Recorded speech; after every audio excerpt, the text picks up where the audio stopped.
Olá, meus amados, a paz de Cristo a todos, tudo bem com vocês? O tema de hoje é Jesus é Senhor do sábado. Jesus é Senhor do sábado e superior ao sábado, ok? Ele está acima do sábado. E o que você quer dizer com isso, Wilson? É que eu, gentil, e você, gentil, não temos que guardar sábado nenhum, e vou mostrar a palavra para quem foi a aliança do sábado. É preciso entendermos e compreendermos isso. Vamos lá para a leitura de Êxodo, capítulo 31. Só aviso a vocês que esse assunto vai ser tratado em 2 vídeos, então fique ligado para o próximo, ele não vai ser finalizado hoje não. Êxodo, capítulo 31. Vamos lá para a leitura da palavra do Altíssimo, palavra de Deus que está na Bíblia, hein? A Bíblia não é a palavra de Deus. Aprenda isso. Êxodo capítulo 31, verso 12. Vamos aprender e sair do engodo, das amarras dos líderes mentirosos que prendem as pessoas, querendo que elas guardem o sábado quando elas são gentil, ok? Vamos entender para quem foi dar o sábado? Já podem dizer assim, mas Deus descansou já antes da lei. Deus descansou antes da lei, mas fez uma aliança com um povo. Com um povo. Ok? Vamos lá. Adonai falou a Moisés. Diga aos filhos de Israel: observem meus sábados, porque são um sinal entre mim e vocês. Ao longo de suas gerações, para que todos saibam que eu sou o Senhor, aquele que santifica vocês. Observem, portanto, o sábado, porque é uma coisa santa para vocês. Vocês quem? Israel. Diga aos filhos de Israel. Não diga aos filhos do Brasil. Não diga aos gentios. Quem profanar, preste atenção aqui, hein? Quem profanar será réu de morte. Quem realizar nele algum trabalho será excluído do povo. Vocês podem trabalhar durante 6 dias. O 7º dia, porém, é para vocês o dia de descanso solene em honra ao Senhor. Quem trabalhar no dia de sábado será réu de morte. Ele repete: os filhos de Israel observarão o sábado em todas as suas gerações, como aliança perpétua.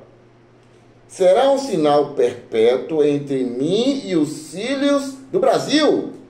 Não, entre mim e os filhos de Israel. Entre mim e os filhos do Egito. Entre mim e os filhos da Babilônia. Entre mim e os filhos de Roma. Entre mim e os filhos da Bélgica. Entre mim e os filhos de Israel. Entre mim e os filhos da Mesopotâmia. Não, entre mim e os filhos de Israel. Porque em 6 dias Adonai fez o céu e a terra, mas no 7º dia ele parou para descansar. A tradução tem aqui, parou para respirar. Preste atenção, meus amados e amadas.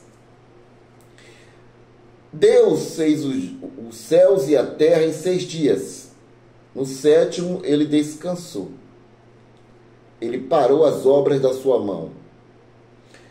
E esse 7º dia, ele traz como sinal para os filhos de Israel.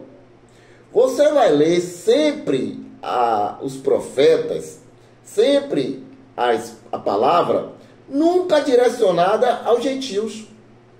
Porque eu volto a dizer aqui, é preciso ter esse entendimento.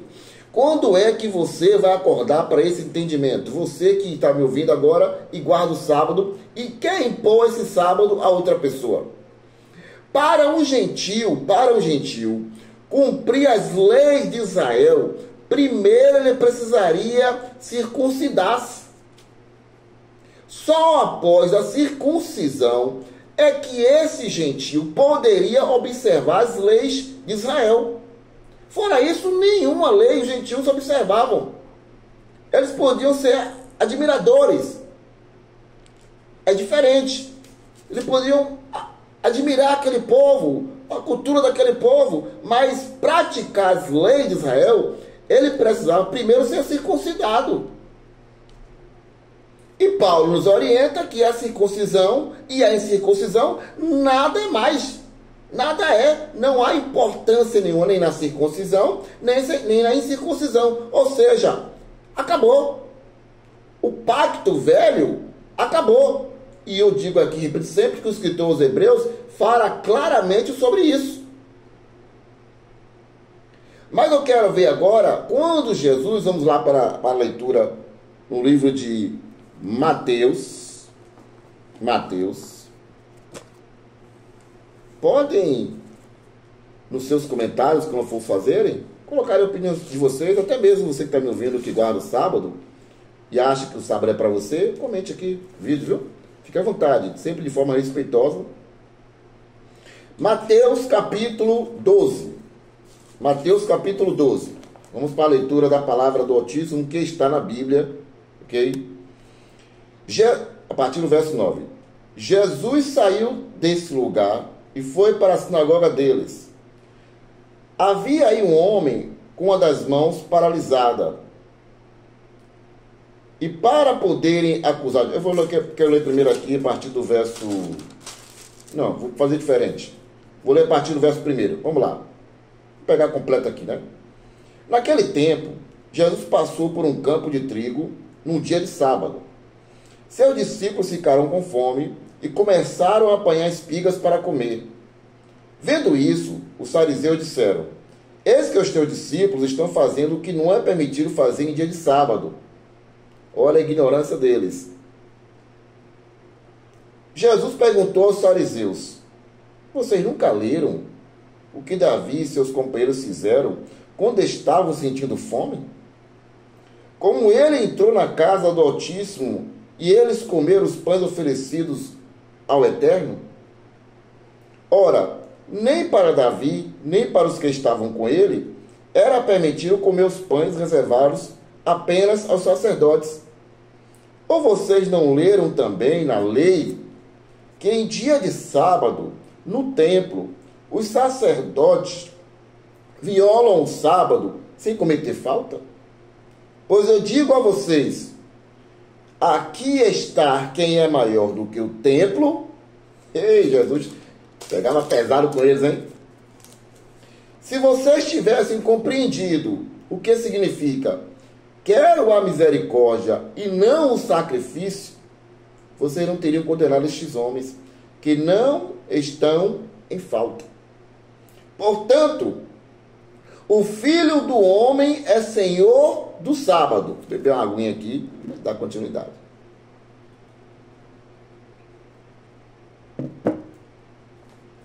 Jesus saiu desse lugar e foi para a sinagoga deles. Havia um homem com uma das mãos paralisada. E, para poderem acusar Jesus, os fariseus perguntaram: é permitido fazer cura em dia de sábado? Jesus respondeu: suponham que um de vocês tem uma só ovelha e ela cai no buraco em dia de sábado. Será que ele não a pegaria e não a tiraria de lá? Ora, um homem vale muito mais do que uma ovelha. Logo, é permitido fazer uma boa ação em dia de sábado. Então Jesus disse ao homem: estenda a mão. O homem estendeu a mão e ela ficou boa e sadia como a outra. Logo depois, os fariseus saíram e fizeram um plano para matar Jesus. E a história se repete, né? É impressionante como a história se repete. Eles começaram a elaborar planos para matar o Senhor do sábado. Para matar aquele que disse: aqui está quem é maior que o templo. Alguém dizer que era maior que o templo, que era mais importante do que aquele templo físico, era para enlouquecer a cabeça daqueles homens mesmos. E hoje não é diferente. eles elaboram para matar espiritualmente as pessoas. Porque alguns legalistas, não está aqui 100% generalizando, chegam ao ponto de dizer que se não guardar o sábado, perde a salvação. Alguns até de forma mais delicada, por debaixo do pano, não é obrigado, mas é mandamento. Ou seja, sublinhamente, dizem a mesma coisa aos gentios de hoje, porque não foi dado aos gentios, e que aqui já provamos no livro de Êxodo, um sinal para Deus e Israel. Está claro aqui em Êxodo, nós lemos agora. Um ponto-chave também para entender, você está me ouvindo aí? Você que tem um conflito, uma dúvida sobre isso, se guarda o sábado, não guarda o sábado, os adventistas estão certos, alguns segmentos estão certos em guardar o sábado, é entender o seguinte, que Jesus está na transição da velha aliança com a nova aliança. Lembre-se que ele está na transição, não está no Novo Testamento, porque o escritor aos Hebreus é bem claro. Para que haja um Novo Testamento, é preciso que haja a morte do testador. O escritor aos Hebreus deixa bem claro isso. Nós temos um vídeo aqui já falando sobre isso. Então, Jesus está na transição. E na transição, ele nasceu sob a lei. Paulo diz isso na carta dele aos irmãos da Galácia. Ele não pode ir contra a lei. Ele está cumprindo a lei e complementando, dando sentido completo à lei. E ele chega para ali para os judeus, que para a qual ele veio, eu vim senão para a casa de Israel, para as ovelhas perdidas da casa de Israel. Está escrito, Jesus de Nazaré veio senão para as ovelhas perdidas da casa de Israel. Se confrontava com um gentil aqui, outro ali, que mostravam muita fé, e Jesus pegou muito exemplo de gentios para mostrar a eles que tinham mais fé, como até na velha aliança acontecia, muitos gentios mostrando mais fé do que muitos judeus, muitos israelitas. Mas a missão de Jesus de Nazaré foi por dar ovelhas perdidas da casa de Israel. E Jesus estava dizendo a eles que, mesmo tendo um sinal, uma aliança entre Deus e Israel do sábado, Jesus estava mostrando para eles o mais importante. Jesus sempre estava tentando mostrar a eles o mais importante. Se não, vejamos aqui de novo. Verso 7. Depois ele diz assim, vamos pegar o verso anterior. Ou vocês não leram, o 5, ou vocês não leram também na lei que em dia de sábado no templo o sacerdote se olha o sábado sem cometer falta? Pois eu digo a vocês, aqui está que é maior do que o templo. Se vocês tivessem compreendido o que significa quero misericórdia e não sacrifício, vocês não teriam condenado estes homens que não estão em falta. Mas é o que fazem hoje, a mesma coisa. Se esse povo compreendesse o que significa misericórdia, eles não estariam condenando as pessoas. Eles fazem, eu digo a vocês, eu tenho um vídeo aqui com o título Eles Estão Vivos. Porque o espírito daqueles fariseus religiosos estão vivos até hoje, sobre esses pregadores de hoje. São legalistas. Ele impõe às pessoas a lei mosaica, as leis e os sinais, as alianças de Deus com Israel, para os gentios. E no segundo vídeo, na qual nós vamos explicar com detalhes, com a palavra do Altíssimo, explicando que em momento nenhum, eu vou provar aqui na palavra, o sábado foi integrado aos gentios. O papel desse primeiro vídeo aqui é mostrar que o sábado foi um sinal, uma aliança para com Israel. Está escrito na minha Bíblia e na sua Bíblia. Seja honesto na leitura. É o que eu digo sempre. Uma leitura honesta, simples, destroça com a mentira. Basta ser honesto na leitura. Então hoje, trazendo para vocês a quem foi dar o sábado e que era um sinal entre Deus e Israel, no próximo vídeo, não percam. Vou trazer a vocês que em momento nenhum foi dado, integrado aos gentios da sua época e nem a nós guardar o dia de sábado. Glória a Deus por Jesus ser maior que o sábado. Glória a Deus por ser Jesus ser maior que o templo. Glória a Deus por ser Jesus ser Senhor do sábado. Um grande abraço, um beijo no coração de vocês. Compartilhe, dê seu like, aperte o sininho, tem um sininho aqui, aperte em todas para aquela plataforma notifique vocês em todos os vídeos que assim chegar, ok? Se é novo nesse canal, se inscreva, se já é inscrito, peça para alguém se inscrever e compartilhe para alguém que vive esse conflito. Guarda o sábado, não guarda o sábado, foi para mim, não foi para mim, vai ser de grande feitor. Vamos para cima, porque o Espírito de Deus continua ministrando o nosso espírito. E o nome do canal aqui é Edificando Vidas. E esse é o propósito. Grande beijo no coração e até o próximo.